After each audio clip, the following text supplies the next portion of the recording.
My name is Ken Lee. I'm a reporter for the Financial Times, and we're joined here today by Mr. Li Xiguang, who is the Executive Dean of the School of Journalism and Communication at Tsinghua University, the top university in China.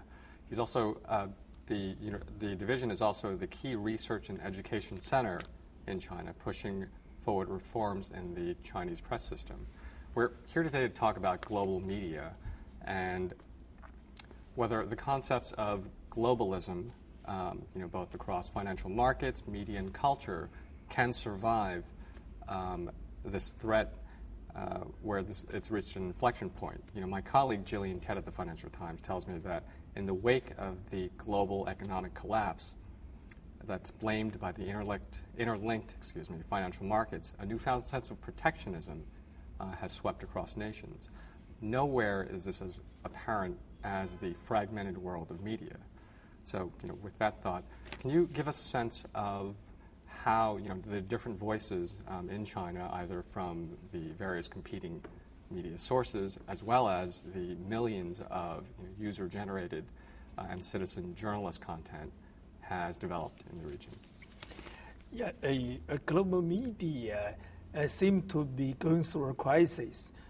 Traditionally, we define BBC, CNN as global media, and now Financial Times, the Wall Street Journal, which have a local edition in Asia or Europe, and they are also described as global media. But China, so far, does not have a global media in this sense. But during the crisis of economy since last year, China is planning to build its own global media by investing a huge amount of money in it. And according to a new report, some 50 billion yuan have been set aside for building the Chinese counterpart of CNN or BBC. And the very specific goal is to make Xinhua News Agency a Chinese counterpart of CNN, make it a 24-hour channel and reporting news from around the world.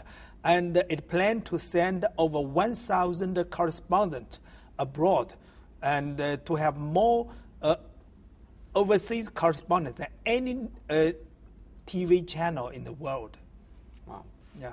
So why is it important for China to have its own, global voice in media, specifically television and internet? Yeah. And China feel that its weakest point is that despite it has a global economy, hopefully by the end of this year, China will be the second largest economy in the world after the United States. But in the meantime, China does not have the power of setting its own global agenda. And since last year, particularly after the Lhasa or Tibetan riots or Olympic, it realized that China should have its own global media. In that way, people around the world will be able to hear the voice of the Chinese. And so the Chinese will have an influence in shaping the international opinion. Sure. You've spoke strongly against partisan media, how partisan media with only one viewpoint is destructive to society. You've pushed for reform in the press in China. How has your work, how will your work inform the creation of this new global media company in China? And China's media landscape is divided into three worlds in my research. The elite media is owned and supported by the people, the wealthiest group of people in China who, in collaboration with the powerful people in the government, they control the agenda setting domestically. And but these people only serve the agenda for those people who are not only politically powerful, but also economically powerful. They are small group of people, but very powerful.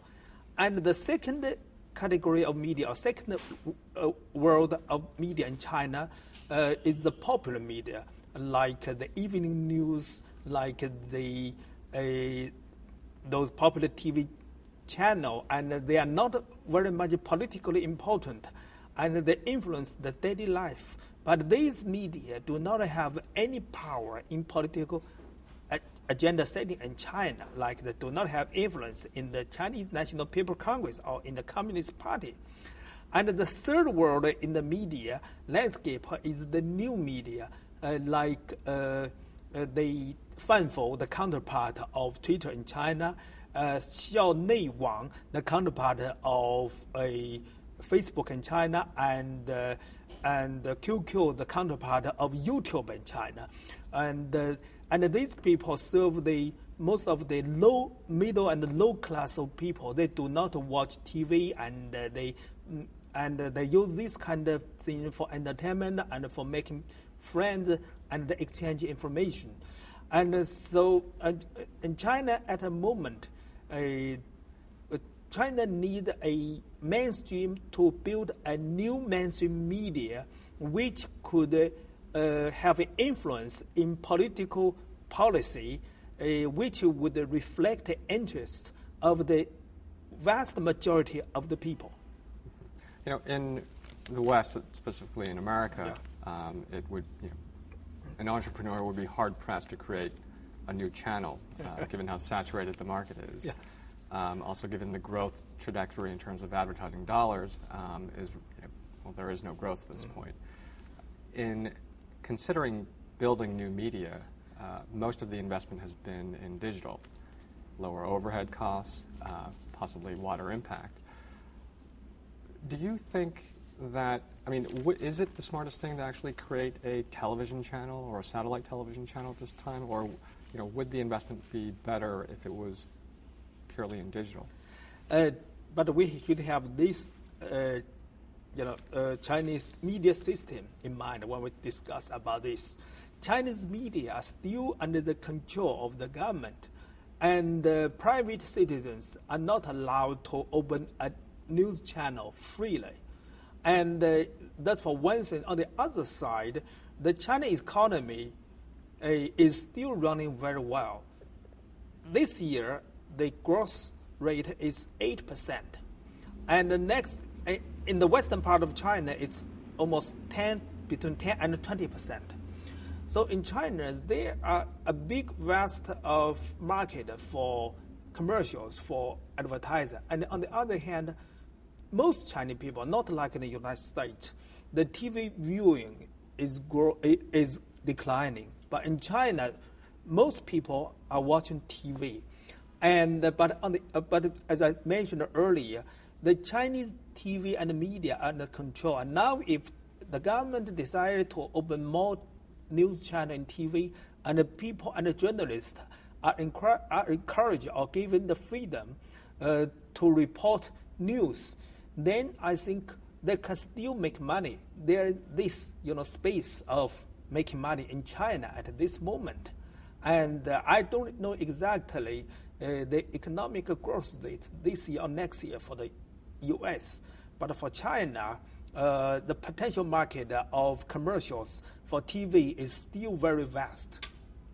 In your view, will the Chinese government be willing to open, at least the news media market more so than it has done now?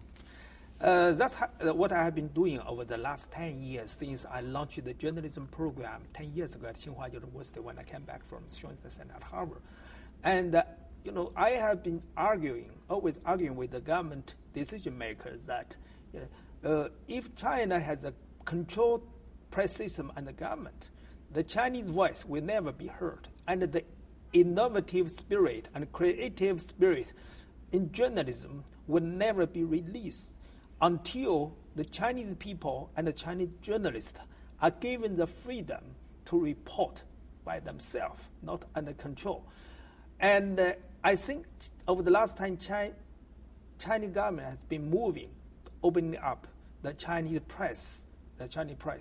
And if we look back 10 years ago, it's very much different from nowadays. So in other words, this doesn't happen overnight, but there is progress. Yeah, China is making progress and opening. If you look at politically, economically, in people's life, in political life, China is just a totally different world from 10 years ago, 20 years ago, 60 years ago.